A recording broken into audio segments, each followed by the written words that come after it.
سر ذرا بتائیے گا، پاکستان میں شدید اس وقت موسمیاتی تبدیلیوں کا سامنا ہے، سیلاب سے تباہی کی اصل وجوہات آپ کو کیا لگتا ہے کیا ہیں، and what's the short term plan now?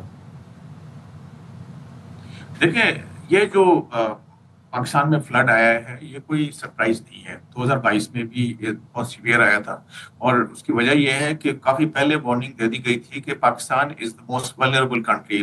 Glaciers melt ہو رہے ہیں تیزی سے، گلوبل وارمنگ ہو رہی ہے. تو اس کے لیے سائنس اویلیبل ہے، سائنسدانوں نے ساری چیزیں بتائی تھی. یہ کوئی نہیں بتا سکتا کہ یہ 2021 میں آئے گا کہ 2022 میں آیا تھا. آپ کو یاد ہوگا کہ اگست 2022 میں میجر فلڈ آیا تھا اور پاکستان کا بہت میجر لاس ہوا تھا، $30 بلین کا لاس ہوا تھا. تو اس کے بعد سے اس سے پہلے یعنی وارننگز اویلیبل تھیں کہ پاکستان جو ہے افیکٹ ہو سکتا ہے. تو ہم نے کیا چیز کرنی چاہیے تھی اور کیا نہیں کیا وہ بات کی بات ہے. لیکن اس کے بعد اب جو آیا ہے تو یہ اس کے لیے کیا تیاری ہوئی تھی یہ ہمیں چیک کرنا ہوگا، کیونکہ ہمارا ملک جو ہے وہ ہر 3 سال کے بعد یا 2 سال کے بعد 30 بلین یا اس سے بھی زیادہ جو پتہ چلے گا ہمیں کہ اب کیا نقصان ہوا ہے یہ افورڈ نہیں کر سکتے. اچھا، ایک چیز اور بتائیے گا علیم صاحب، ہم ٹھیک ہے حالات ایسے ہیں، دنیا بھر میں ہم اسی طریقے کا ویدر دیکھ رہے ہیں، لیکن پاکستان بہت زیادہ متاثر ہے. ہماری اپنی کیا کوتاہیاں رہیں؟ ہم نے کیا کیا؟ ابھی جب ہم بات کرتے ہیں کہ آپ نے ریور بیڈ پہ ہوٹلز بنائے ہوئے ہیں، نالوں کے اطراف تجاوزات قائم کی ہوئی ہیں، ظاہر ہے یہ وہ فیکٹرز ہیں، یا ڈیفارسٹیشن جو ہے اس کی وجہ سے بھی بہت نقصان ہو رہا ہے. تو کیا اس کے ذمہ دار ہم بھی ہیں بہت حد تک؟ جی بالکل، آئی تھنک آپ نے نشاندہی بالکل صحیح کی ہے کہ دیکھیے 2 چیزیں ہیں. ایک تو یہ جو آپ نے ڈیفارسٹیشن کی بات کی، اور یہ بڑی ضروری ہے کہ ہم درخت کاٹ رہے ہیں نہ کہ لگا رہے ہیں اوور آل. تو اس کی وجہ سے ظاہر ہے ریور یہ جو پانی روکنے کے جو مواقع ہو سکتے تھے وہ ہم نے نہیں کیے. پھر آپ نے بتایا کہ ایگریکلچر ہم ایسی جگہ کر رہے ہیں جہاں پر جو کہ پانی کا راستہ ہے وہ بھی صحیح نہیں ہے. تو یہ ساری پلاننگ کی بات ہے. تو یہ جیسا میں نے آپ سے شروع میں کہا کہ ہمیں اس کے لیے گیم پلان ہمارا ہونا چاہیے تھا، میرے خیال سے ہوگا، لیکن شاید کسی وجہ سے وہ امپلیمنٹ نہیں ہو سکا. اب دیکھیں، آپ کو میں ابھی کی مثال دوں کہ اس وقت پنجاب میں کتنی تباہی ہوئی ہے، کتنا نقصان ہوا ہے. اب اس وقت جو ہے وہ پانی سندھ میں آ رہا ہے، اور میں ٹی وی پہ دیکھ رہا تھا کہ چیف منسٹر نے کہا کہ 3.5 لاکھ لوگ جو ہیں وہ اپنے گھر چھوڑنے کو تیار نہیں ہیں. سوال یہ ہے کہ یہ خیر اگر وہ اس راستے پہ ہیں جہاں کے پانی کا بہاؤ ہے تو یہ کیسے لوگوں کو بسنے دیا گیا، اور اب یہ گورنمنٹ کی ریٹ کیوں نہیں چل رہی ہے. تو ایسی بہت ساری وجوہات ہیں.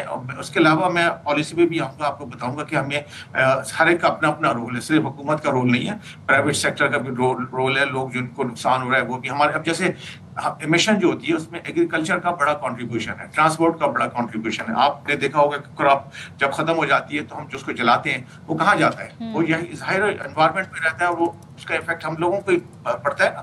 تو ایسی بہت ساری ایسی پریکٹسز ہیں جو ہمیں نہیں کرنی چاہیے. آل ان آل یہ ہے کہ یہ چیزیں معلوم ہیں ہمیں، اور یہ کوئی یہ اتنی اسٹرکٹلی پریڈکٹ نہیں کر سکتا کہ 6 مہینے بعد آئے گا یا 1 سال کے بعد آئے گا، لیکن اس ٹائپ کا نقصان ہوگا، اور اس کے لیے ہمیں پریونٹیو میجرز لینے چاہیے.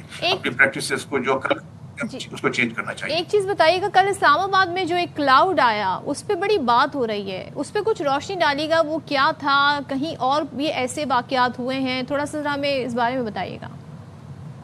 دیکھیے میں اس معاملے میں کچھ نہیں کہہ سکتا ہوں، کیونکہ یہ میں بزنس کا آدمی ہوں، میں بزنس کی چیزوں کو اچھا سمجھتا ہوں. یہ جو آپ نے بات کی ہے یہ تھوڑا سا میرے بیونڈ مائنڈ. عبدالعلیم صاحب، ایسے تو بینگ اے بزنس مین بتائیے گا کہ ہمارے صنعت کاروں پہ، ہمارے بزنس مین پہ کیا ذمہ داری عائد ہوتی ہے in order to protect environment? کس طریقے سے سسٹینیبل پریکٹسز کو اپنایا جا سکتا ہے انوائرمنٹ کو پروٹیکٹ کرنے کے لیے؟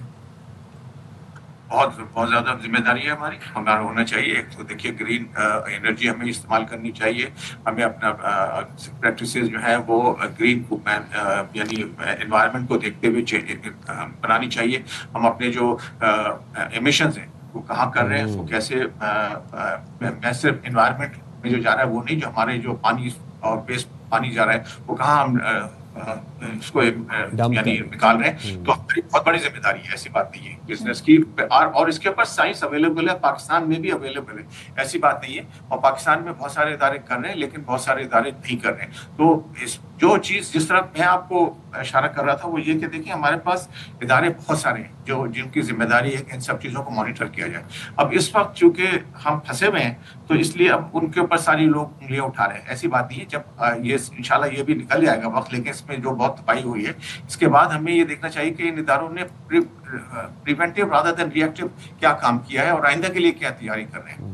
آپ نے آئندہ کی بات کی تو ظاہر ہے بڑی ایک اراضی ہے جس پر ہماری فصلوں کو نقصان پہنچا ہے. کئی فصلیں ہیں جن کے بارے میں بتایا جا رہا ہے. آگے آنے والے دنوں میں کیا صورتحال پیدا ہو سکتی ہے پاکستان میں اگر ہم غذائی حوالے سے بات کریں, غذائی قلت کے حوالے سے بات کریں؟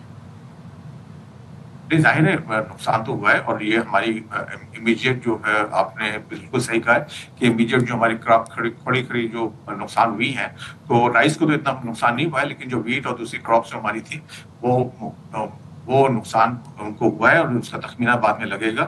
تو کہیں نہ کہیں تو اس کا اثر آئے گا اور ہماری کاسٹ جو ہے وہ بڑھے گی. اور لیکن انشاءاللہ حکومت کے پاس ایسی اسٹاکس اویلیبل ہیں کہ وہ میں سمجھتا ہوں کہ کافی حد تک اس کو مینج کر لیں گے. لیکن نقصان کسی نہ کسی کا تو ہوا ہے. سوال یہ ہے کہ اس کو ہم کو آگے سیریسلی سوچنا چاہیے اور ہمیں سب معلوم ہے کہ کیسے کیا جا سکتا ہے. لیکن صرف ضرورت اس بات کی ہے کہ ہم ہر کوئی اپنا اپنا کام کرے, ہر ادارے اپنا کام کریں جو ان کو کرنا چاہیے. عبدالعلیم صاحب ایک بات بتائیے گا کہ ہم دیکھ رہے ہیں جس طریقے سے فصلوں کو شدید نقصان پہنچا ہے, تل کی فصل ہو, آپ کی دھان ہو, آپ کی کپاس ہو, اشیاء خور و نوش کی قیمتیں ہم دیکھ رہے ہیں فوری طور پر انکریز بھی ہو رہی ہیں. ذخیرہ اندوزوں کا کردار اس میں الگ ہے. لوگوں نے اچھا اس کے علاوہ جو لوگوں نے گندم سٹاک کی ہوئی تھی اپنے گھروں میں, کیونکہ یہ زرعی لوگ ہیں, یہ گھروں میں پوری سال کی گندم سٹاک کرتے تھے, وہ بھی ویسٹ ہوئی. کتنا ضروری ہے ہنگامی بنیادوں پر اقدامات کرنا تاکہ ہمیں next year in coming months ہمیں یہ غذائی قلت کا سامنا نہ کرنا پڑے؟ میری پوری امید ہے کہ حکومت کے جو مختلف ادارے ہیں وہ اس پہ لگے ہوئے ہیں اور انشاءاللہ اس وقت فی الحال تو یہ نا کہ لوگ جو بیچارے ڈوب رہے ہیں یا جو پریشان ہیں, آپ دیکھ رہے ہیں ملتان شہر میں پانی گھس آیا, یہ ساری جو مشکلات ہیں ایک طرف وہ ان کو دیکھ رہے ہیں, لیکن جو دوسرے ادارے ہیں جن کی ذمہ داری ہے یہ پرائس کنٹرول کرنا وغیرہ اور سپلائی کرنا, وہ انشاءاللہ جیسے جیسے راستہ کھلے گا وہ اپنا کردار ضرور کریں گے. بالکل یہ ایسی چیز نہیں ہے, لیکن بہرحال آپ نے بالکل صحیح کہا ہے کہ یہ اسٹاک جو نقصان ہوا اس کی وجہ سے کچھ نہ کچھ تو پرائس پڑے گی. ٹھیک ہے. علیم صاحب ایک سوال اور مجھے بتائیے گا کہ آپ نے خود ذکر کیا کہ جیسے بتایا جا رہا ہے کہ سندھ میں پانی آ رہا ہے اور وہاں پر 3 لاکھ کی آبادی جو ہے وہ متاثر ہو سکتی ہے, مگر وہ آبی گزرگاہوں کے راستے میں وہ آبادی قائم ہی کیوں ہوئی؟ جب یہ ہو رہی تھی تب کیوں نہیں ان ساری چیزوں کو غور کیا گیا؟ تو آپ سمجھتے ہیں ہمیں اب نئے سرے سے پالیسی مرتب کرنی ہوگی, اور جو لوگ اب ظاہر ہے یہ 3 لاکھ لوگ اگر متاثر ہو رہے ہیں تو یہ آ کر یہی کلیم کریں گے کہ جی ہماری زمینیں ریکلیم کریں گے, مگر یہ تو آبی گزرگاہ ہے. اب حکومت کو اس پہ کرنا کیا چاہیے؟ اور دیکھیں حکومت کو اپنے ریٹ قائم کرنی چاہیے, اور یہ صرف سندھ میں نہیں, یہ پنجاب میں بھی ہوا ہے. یہ آپ نے دیکھا ہے کہ پنجاب میں بھی جو لوگ کوئی حکومت الاؤ نہیں کرتی ہے کہ کوئی آبادی بھی جو ہے وہ دریا کے راستے میں بنے. جو لوگ بہرحال رہے ہیں اور انہوں نے نقصان اٹھایا, مجھے افسوس ہے کہ بہت سارے لوگوں کا جانی نقصان ہوا ہے اور مالی نقصان تو بہت لوگوں کو ہوا ہے. اور اس سے دوسری چیز دیکھیں, ایک تو نقصان ادھر ہے, پاکستان کی انٹرنیشنل بدنامی بہت بڑی ہے ان سب چیزوں سے کہ ہم ان چیزوں سے سبق نہیں سیکھ رہے. فلڈ 2022 میں آیا تھا, وہ بہت بڑا جھٹکا تھا ہمارے لیے, اور اس سے پہلے اس کی وارننگ تھی ہمارے پاس. اب جو آیا ہے تو اب یہ کوئی سرپرائز نہیں ہے. اگر پچھلے سال نہیں آیا تو یہ سرپرائز تھا کہ ہم بچ گئے. یہ سب چیزیں جو ہے نا, آئی تھنک جو میں مستقل کہے جا رہا ہوں کہ گورنمنٹ کو چیزوں کو پولیٹیکل اس میں نہیں دیکھنا چاہیے, اس میں نو نانسنس والی اپروچ ہونی چاہیے. اگر وہ راستے ہیں پانی کے, چاہے وہ پانی آیا یا نہیں آیا, وہاں پہ کسی کو اجازت نہیں ہونی چاہیے. اور وہ اس کا نقصان جو ہے نہ صرف بیچارے لوگوں کو ہو رہا ہے جو وہاں رہے ہیں, بلکہ حکومت کو بھی ہو رہا ہے. حکومت کو بہرحال کمپنسیٹ کرنا پڑے گا, راستے بنانے پڑیں گے, اور آگے کے لیے جو ہم جائیں. ٹھیک ہے. علیم صاحب ہمارے ساتھ اس ساری صورتحال پر بات کر رہے تھے. اب ظاہر ہے حکومت کو بھی چاہیے کہ وہ خاص طور پر دوبارہ سے جب لوگوں کی آباد کاری ہو تو اس بات کا خیال رکھا جائے کہ جو زرعی اراضی ہے وہاں پر آبادیاں نہ قائم کی جائیں. تو علیم صاحب ہمارے ساتھ موجود ہیں. علیم صاحب ایک بات بتائیے گا کہ آپ کو لگتا ہے کہ اب now this is the high time کہ تمام جو کاروباری قوتیں ہیں وہ ایک پیج پر آئیں اور آ کے یہ ڈیسائیڈ کریں کہ ہم نے کاربن ایمیشن میں حصہ نہیں ڈالنا, ہم نے جو ٹاکسک آپ کی گیسز ہیں, جو آپ کی ٹاکسک ویسٹ ہے, اس کا اخراج ہم نے سیز میں, ریورز میں نہیں کرنا, ہم نے آبی گزرگاہوں کے اوپر انلیگل کنسٹرکشنز, ہوٹل, سوسائٹیز نہیں بنانی.